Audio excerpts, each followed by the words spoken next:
anyone is in the gallery, we are gathering. If anyone is in the gallery, we are gathering. Okay, welcome everyone. I'm going to start off by giving the mic to Elaine. Thank you, Todd. Well, I'm Elaine Howard-Eklund. I am the director of the Boniuk Institute for the Study and Advancement of Religious Tolerance, and we are so excited to have you here. This is a program of the Religion and Public Life Center, and our new director, Todd Ferguson, is going to tell you a little bit more about the program tonight, as well as his vision for the center, and to introduce our guests. But I have the distinct privilege of introducing Todd Ferguson. So Todd is not a stranger to some of us. He has been already working at Rice University. Just to give you a little bit about his bio, he has an MDiv and a PhD, and he is also the director of the Social Sciences Quantitative Methods Program and an assistant teaching professor of sociology at Rice. And he's a fellow with Duke University's Clergy Health Initiative. Todd is a very well-known scholar of religion who uses the most cutting-edge social scientific methods to study current religion in America, and especially to bring excellent research to clergy, to religious leaders in a way that might really help them increase and expand their outreach in ways that they can understand. And he's just a wonderful translator. And we have been looking at the Boniuk Institute for a long time to try to involve Todd more self-consciously. And when this post came up, he was just the first person that we all looked to, and we're just so excited. He has written a wonderful book called Stuck, which is about how clergy make transitions in their leadership and their lives, and particularly in response to issues of burnout and how they handle those kinds of things. He has a depth of knowledge about Houston, about Rice University, and it has just been an absolutely seamless transition. We were very sad to see Rachel Schneider take another post, but very happy for her as well, and so excited to have Todd Ferguson with us and to really be entering in to the Religion and Public Life Center's 3.0 phase, which is just a wonderful thing to be part of and to be witness to. So thank you, Todd. We're glad you're with us, and I will turn it over to you. Thank you, Elaine. So, as Elaine said, we do these leader gatherings, and I'm so glad you're here. This year, we've thought really critically about what would we like to have conversations about with the religious and civic leader gatherings. And so this year, we've got a theme of leading in the midst of change. And so as leaders, whether you're at a civic institution or a religious institution, you are absolutely at the forefront of change. You are like the boots on the ground, feeling the change. How do I navigate cultural changes and demographic changes? Changes in the way people interact with religion. And so our goal for this semester and next semester, because Rice, we're on semester mind frames, remember that, is to have conversations where we bring in really great thinkers, like we have Dr. Shelton today, to interact with y'all and to help us as a community process what does it look like to lead a community today. So, for our very first event, let's sit down. I would like to introduce our speaker. We might have to share a microphone. I don't know. So I am so excited to have Dr. Jason Shelton. So I'm going to read a little bit of his bio. So Dr. Shelton is the professor of sociology and the director of the Center for African American Studies at UT Arlington. So his research looks at sociology of religion, but also how it intersects with race and social class, and then attitudes about politics. So his first book, groundbreaking book, I read it in graduate school, Blacks and Whites in Christian America, How Racial Discrimination Shapes Religious Convictions. It won major awards. So if you've not read that, if that's a topic that interests you, I would recommend you read that. And then today, what we are going to talk about, I've got my copy here, is the contemporary Black church. This book is the new reference book if you want to understand what is going on demographically, culturally, socially in the Black church, but also how those changes inform the changes in other faith traditions. And so, I am so thrilled that, there we go, thank you. I am so thrilled that you are here. And so, for our first question, our goal today is we're going to have a couple questions, a guided conversation, but then we're going to open it up to you. So if you have questions for Jason, please think about those, and at the end we'll open it up. Okay? So, Jason, so this book, it helps us understand what's happening now, 2024, 2025, in the Black church, and you use the most up-to-date data. So you've got amazing statistics, you've got surveys with the highest quality research, plus interviews you've conducted. I would love to hear the story of what led you to write this book. Why did we name this book now? Because we do. Why? Well, before I answer that question, I want to thank everybody for being here. My wife and I used to live in Houston. I know what the traffic is like in the evening here, so thanks a lot. I want to thank Elaine. I know ultimately we were both postdocs at different times at Rice, and in the end, I know you had something to do with me being here. Thanks, Todd, as well. It's always great to come back to Houston. My wife and I are from Cleveland, Ohio. And when we first moved, I heard a yay in Cleveland. That's what's up.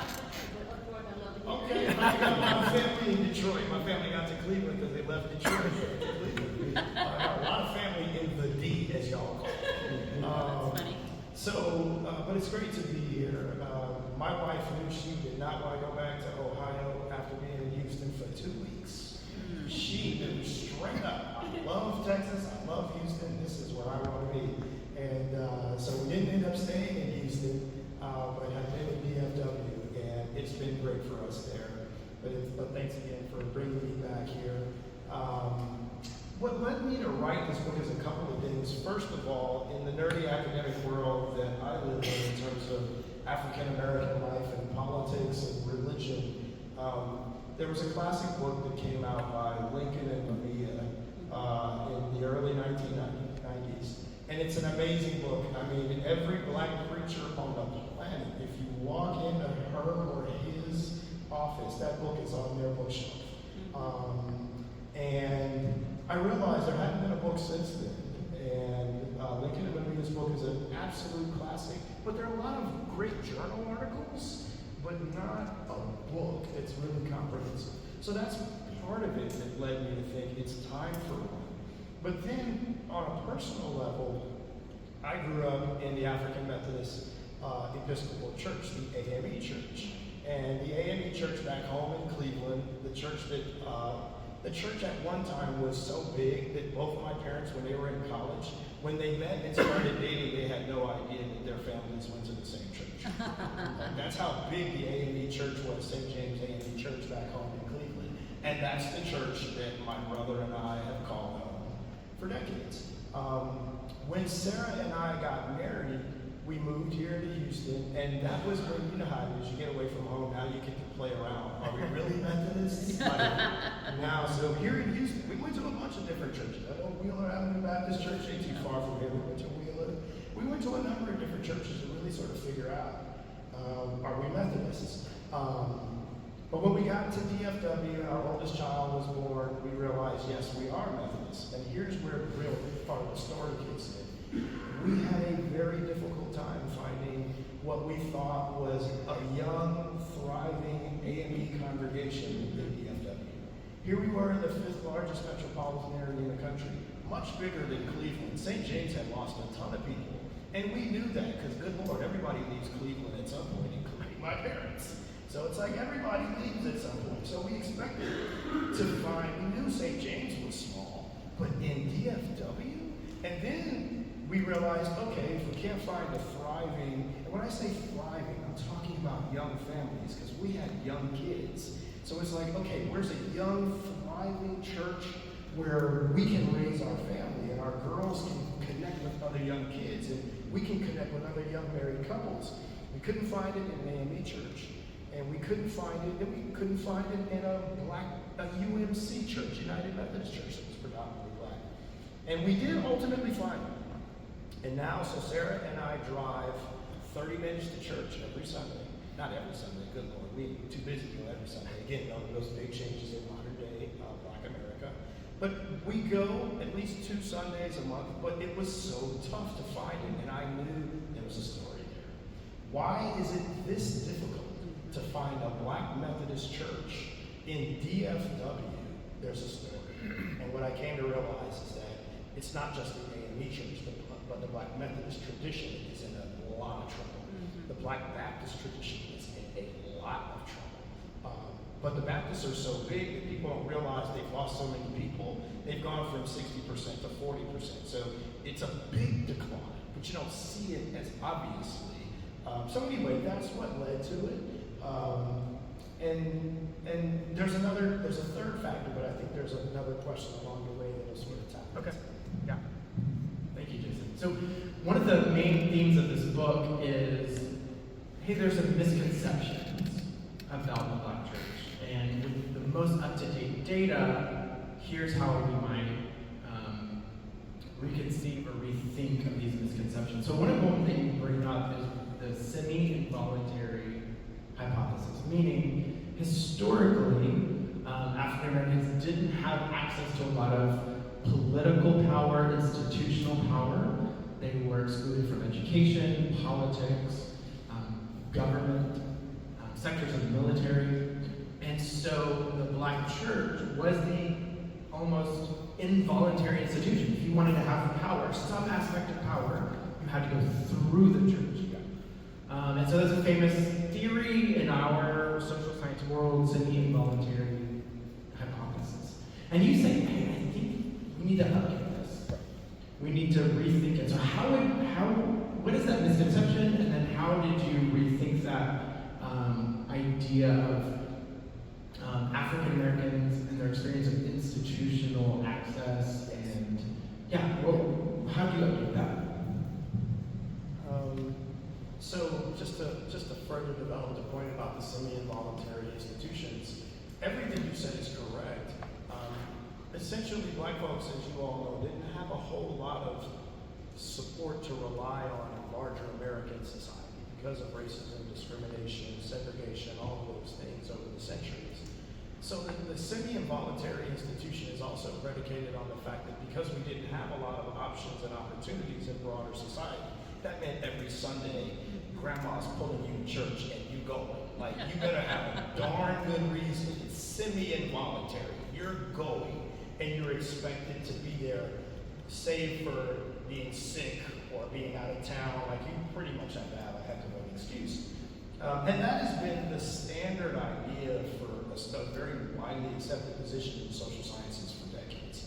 But what I realized is, so I told y'all a few minutes ago, Cleveland, Ohio is home.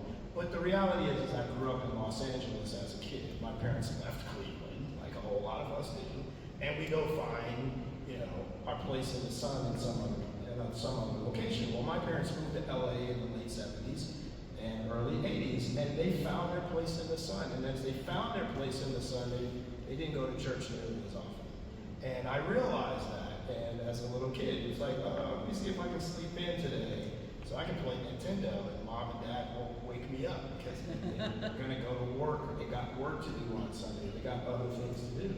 And I realized I was listening to them their conversations about why we weren't gonna go to church this Sunday. And I realized, but when I would go visit back in Cleveland, there's no question. Grandma's going, and she's dragging us. You're getting out of bed, boy. We're all going to church. So I sort of saw this, not just with my parents, but my friends' parents as well. And so I realized that, and as I argue in this book, the black church is no longer a semi-involuntary institution. It's completely voluntary for the most part today. This is a choice that we are making. And I argue that it has become a choice for a number of reasons. One of which is Reverend Dr. Martin Luther King and the leaders of the civil rights movement could never have foreseen the tremendous progress that has been made. by black folks in American society today. Now, of course, we can talk about racism as alive and well. I'm not saying that it's not. But two things can be true at the same time. And it is true that the black middle class is doing better and better. My parents had darn good careers in Los Angeles, California.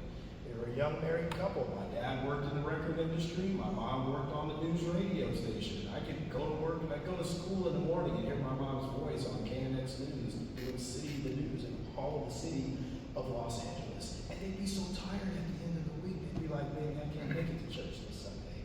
I'm just going to sit home and you take the kids this week." And I'd be like, wow. And I realized more and more my friends would have that same point. And so again, I think that we're just at a point where the growth of the black middle class has had some consequences on religious life in America, in black America, that I don't think the pioneers of the civil rights movement could have foreseen. It has been so successful for some of us, not all of us, that religion has become more of a choice, an option. I've got people that I interview in the book that talk about, and my church is like this, I'm not going front. I love my church, but good Lord, we out of there, service is an hour and 15 minutes because they want to make sure that when the Cowboys game kick off, you're going to be home to watch the Cowboys if that's what you want to do. And you know what? I'm good with that. I get my worship in and then I get home too because our lives are so busy. So I realized I compartmentalize religion the same way that my parents did, and the same way that a great number of other middle-class African Americans have in the modern world. Oh, thank you. Yeah, and so you bring up in the book this idea of, especially for our social scientists, we are guilty of thinking of the black church as this monolithic thing. And I am guilty of that when I do my studies. I break out evangelical Protestants and mainline Protestants and black Protestants as this thing that's uniform. Right. And you like just in the book, you state it so well, you're just like, no, you can't do that.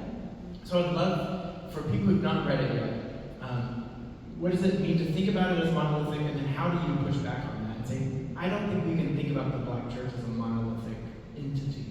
Yes. Thanks for that question.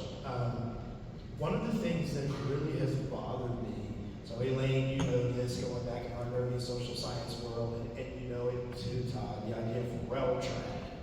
RELTRAD is this coding scheme that us academics use to, when a survey calls you and they ask you questions about your religion, they'll ask you, what's your denomination? They'll ask you, are you a Christian? If you are you Protestant or Catholic? And if you say you're Protestant, and they say, what's your denomination? And they'll say, well, how often do you go to church? They're asking you these questions in a particular order for a particular reason.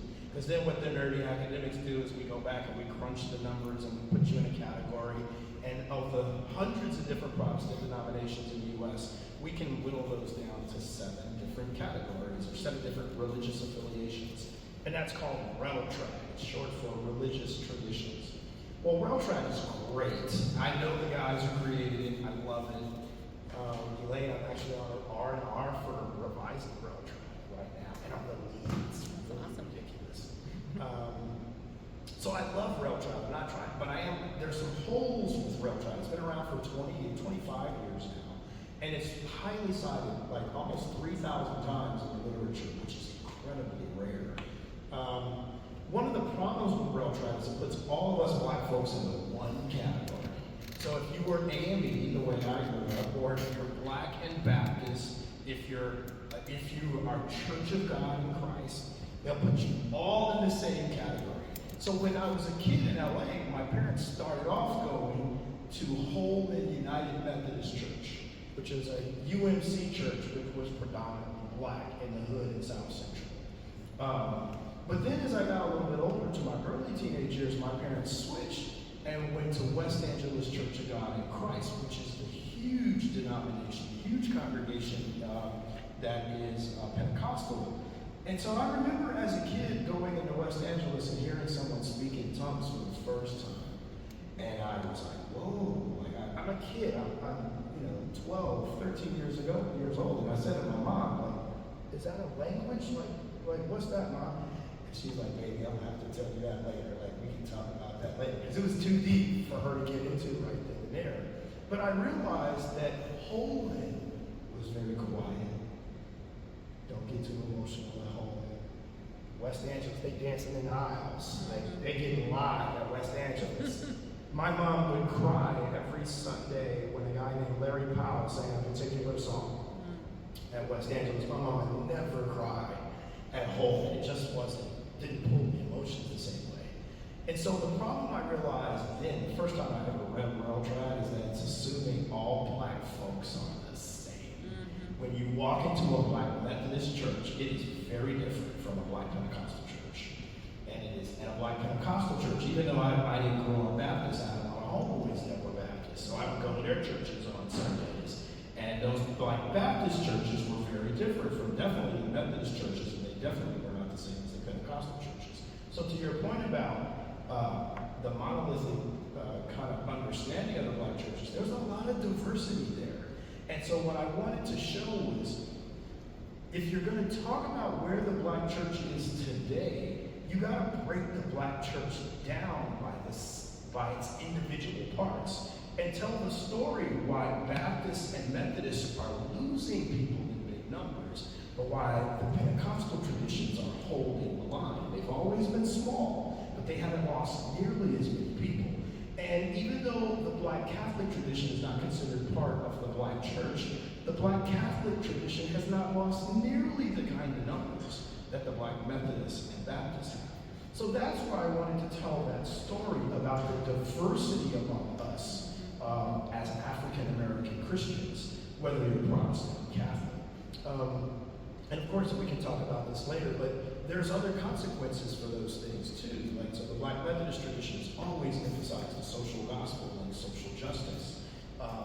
And whereas the black Pentecostal tradition that's sort of like at the back burner. It's not to say it's not as important, but it's definitely not at the front of the agenda the way that it is. So my point is there are political implications for these denominations, and most certainly that's the case for black folks who are non-denominational or Protestant. Black folks who are non-denoms are growing incredibly quickly. That's where a lot of those Methodists are going. That's where a lot of those black Baptists are going. And they're going for particular reasons, and we can talk about that a little bit later, but it shows all that diversity again inside the black church. Yeah, I mean, that's great to continue that. I mean, let's talk about that. Like, so you say it's not monolithic. Can you give some of the findings that you had? So you talked about growth rates or holding on rates, or shrinking, losing numbers. What are some other differences between like non-denominational black congregations? You break it down to non-denominational, Methodist, Baptist, Yes. Kojic or Pentecostal, Yes. Black Catholic. So either politics or family relations, views on controversial subjects. Pick one.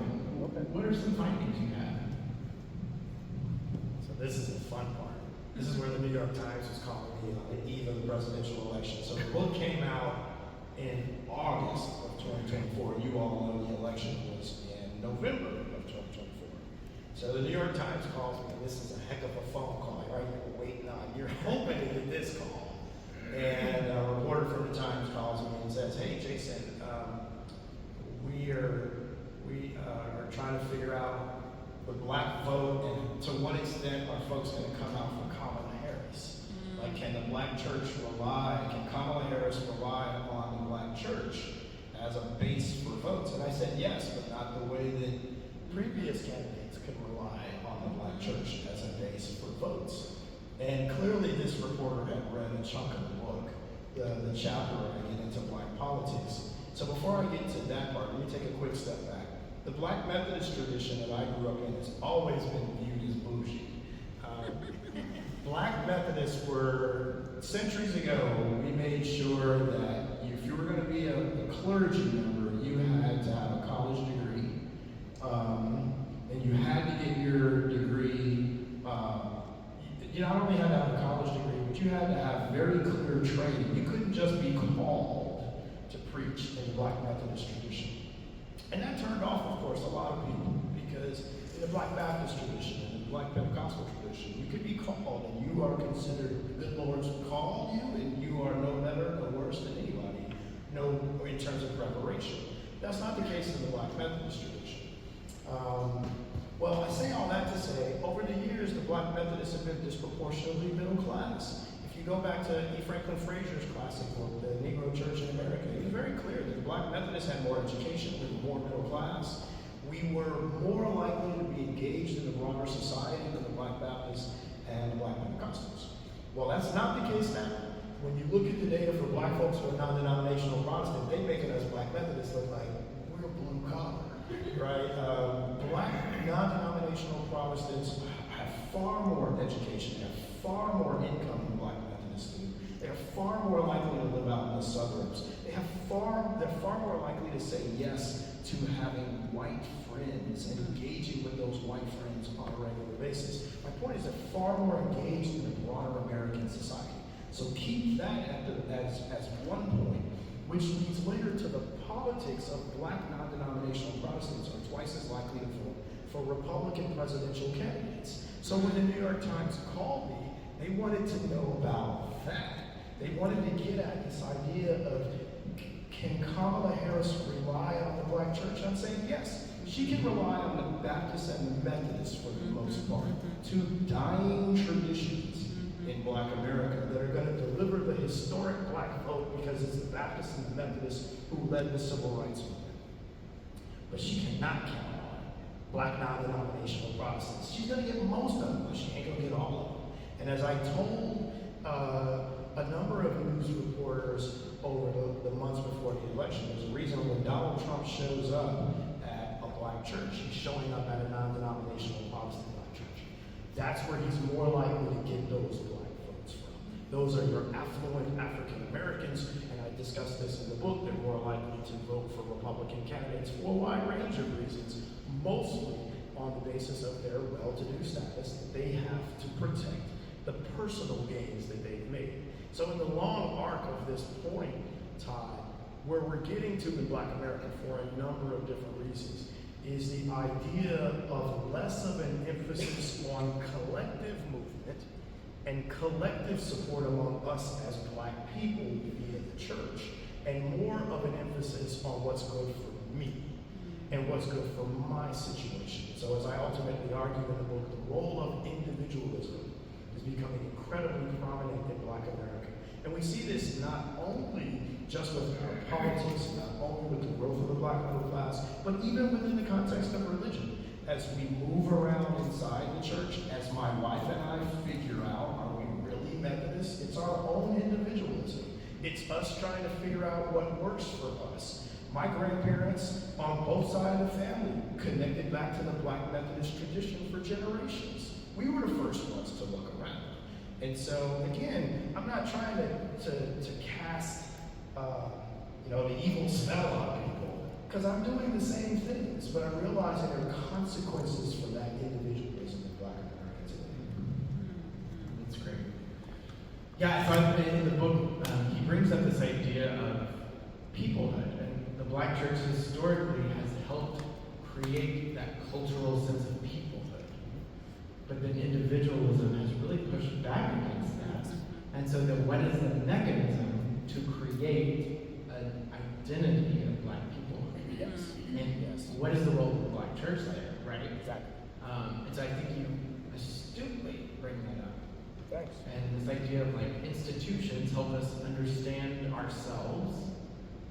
And then what happens when those institutions are losing that control? Right. Yeah. For sure. So I would love to know, because we have leaders from all different groups, faith traditions, and also civic leaders here as well. So you bring up patterns in the Black church. How do those patterns, what you're seeing, shed light on what leaders are experiencing in other traditions? So how can the Black church help others understand their own traditions better? So what's different, what's the same? What did you see in your research? Wow, I can answer this question a bunch of ways, but I won't because Houston's got bad traffic. I would say to me a big similarity, of course, is the idea of disestablishment, right? That people are leaving the Black church. I would also say what I think is sort of new for us as black folks, relative to the broader American population, particularly white folks in this particular sense, is that the arguments about secularization really weren't directly about black folks for the most part. We heard arguments about particularly Americans leaving organized religion as early as the 1970s. That was not black folks. We were in the church in big numbers, and the data shows it very clearly until the late 1990s. Everybody was there in the sense that those generations were still semi-involuntary till the late 1990s, and that's when we begin to see bigger movements away. What I think is a similarity, though, is regardless of race, is this idea of making it to the middle class, feeling like life is so complicated and fast and you just don't have time on Sunday the same way anymore. I think another thing that's really important for people, particularly for the folks in the room who are leaders in faith, is that one of the things that really jumped out to me, and if I'm jumping ahead for one of your questions, I'm sorry, is what do we do about this with the people that are leading? And I think one of the things that's very different that leaders need to think about is that near the end of the book, I ask folks, particularly high-ranking clergy, what can be done to change this? Because I'll be honest with you, I'm concerned about what I see in the black church. As Todd is saying, I'm not a disinterested researcher here. If you ever pick up the book and you see it, the book starts at Grandma Shelton's kitchen table. Like, I don't write in the nerdy objective sense of like what's going on in Black America. I do, but the book starts at Grandma's kitchen table. And it starts with my cousin Michael. And Grandma is deeply concerned because Michael's less interested in church. This is the 90s, I flash back to the 90s when we were hip-hop heads and we're in the back of the church. And we got the Bible on the outside and we got the Source magazine inside. And we are reading about hip-hop and fight the power and all of that in the middle of the church. And we back there writing rhymes and stuff too. And Grandma, but see, I still went to church, I'm still there, but we getting our hip hop in too. But Michael moved away. And the question is, what do you do to get Michael to come back? Right? What can be done? And so a lot of these pastors talked about doing a couple of things. Most importantly, where they are saying what needs to be done is that you need to essentially skip a generation of leaders. In other words, if you want to save organized religion, then you gotta go get the young people and not let them wait their turn. If they are already upper middle class, they've already got a degree, they're working in corporations, but they've gotta wait their chance to become a deacon or an elder or some kind of leader in the church. You're gonna lose them. So a lot of these folks that I interviewed said, you know what, there's a guy who's a Gen Xer who's been sitting in the pews for 30 years and he thought he was going to be next, but I got to skip him. And I'm going to that 24-year-old kid who just graduated from Rice or TSU, and that's the one we're going to pull because if we bring that 24-year-old kid, she's going to bring another 24-year-old kid. And she's going to pull in more of those people. So I think those are some of the similarities and the differences along the way that are coming along. The Black church is still a very unique place. I don't want to give the impression, I'm not one of these people that says the Black church is dead. I'm not that guy. But I am that guy to say that the Black Methodist tradition is in a whole lot of trouble. And we will be dead. I don't want to overstate this. When you look at the data, the Black Methodist tradition has always been small. In the early 1970s, 20% of Black folks claimed to be Methodist. Now we're down to 5%, right? 5 out of 100. Like, that's a red flag. So again, the Baptists are losing, but they're still at 40%. That's a long way to go, and they're in the process of trying to rebound. But us as Methodists at 5%, we're in trouble. So I was really happy a few months ago. Somehow, some way, the book got in the hands of some really high-ranking elders in the Black Methodist Church, in the AME Church. And I'm told that, it's not only that I'm told, I know that they bought like 50 copies of the book and sent them to me and asked me to sign them, and then they sent them to a bunch of ranking clergy in the AME tradition. So I'm hoping, I know that they got it, I'm hoping that they can see this and see what I'm trying to do is not, I'm raising a red flag, not because I think this is a good thing. I want people to know we got a problem, and you got to start paying attention, because this is bigger than just organized religion. This is about our culture as Black people. I know a lot of folks in this room, if you listen to R&B, you turn on the radio today and you're like, what the hell is this music? It's because it's not rooted in organized religion the same way that old school Black music and soul music has always been rooted. Even hip hop, it was still rooted in the church because it was sampled from old school Black music. It's not that way anymore. So there's a whole lot that's changing. I sound like an old fogey. I will embrace that. I'm on my way. But I do think that there are big changes here that we really need to address. Religion is sort of the jump-off point, but the problem